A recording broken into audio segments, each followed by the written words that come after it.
अजित पवारांच्या पूर्णाकृती पुतळ्याचं अनावरण करण्यात आलंय। बारामतीकर अजितदादांच्या आठवणीमध्ये भावूक झालेत। अजितदादा आज असायला हवे होते, ते कुठून तरी येतील असे बारामतीकरांना आजही वाटते। अनेकांनी आपल्या भावना व्यक्त केल्या। या भावनिक प्रतिक्रियांचा आढावा घेतला आमचे प्रतिनिधी सुंदर कुसाळकर यांनी। बारामतीमध्ये आज स्वर्गीय अजित पवार यांचा पूर्णाकृती पुतळ्याचा सोहळा या ठिकाणी अर्पण झालेला आहे।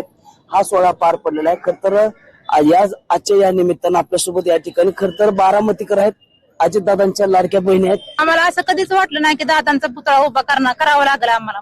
आम्ही दादांना आवडत होती स्वच्छता, आम्ही असं अखंड स्वच्छता चालू ठेवू। आमच्या दादांच्या आठवणी म्हणजे काय, आमच्या दादांनी कधी आम्हाला भेदभाव केला नाही, कधी म्हणजे असं घरच्या सारखं समजल्यात आणि कधी असं म्हणजे नाव ही म्हणजे असं बाजूला सारा असं नाही, असं जवळ घेऊन कधी बी दादांनी आमच्या सोबत फोटो काढले नाही। प्रचंड दुःख आहे एका बाजूला आणि दादा सगळ्यांसाठी सगळं झटत करत होते, सगळे व्यवस्थित होते, पण अचानकच असं झालं।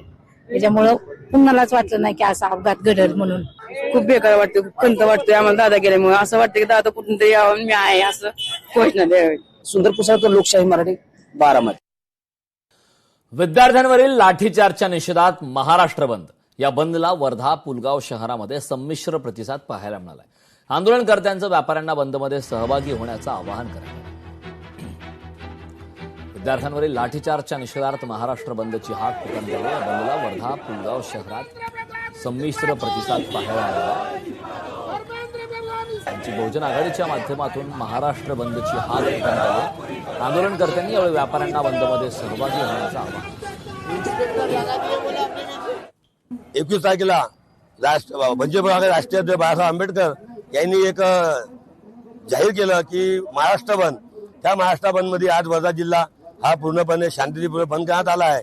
मित्रांनो, आपल्याला माहित आहे की लहान लहान मुलं, ज्यांना मुलंच नाही आहे त्यांना मुलांची काय घेणदेण आहे, असे लोक आपण त्या गादीवर बसून ठेवलेले आहे। अशा लोकांना आपल्याला गादी उतरावं लागेल। यासाठी पण आम्ही जनतेला घेऊन आज शांततेपूर्वक मार्च काढलेला आहे आणि जोपर्यंत या प्रधानचा इस्तिफा होत नाही, राजीनामा होत नाही, तोपर्यंत आम्ही वर्धा जिल्ह्यामध्ये, यापुढे महाराष्ट्रामध्ये असेच आंदोलन करत राहू।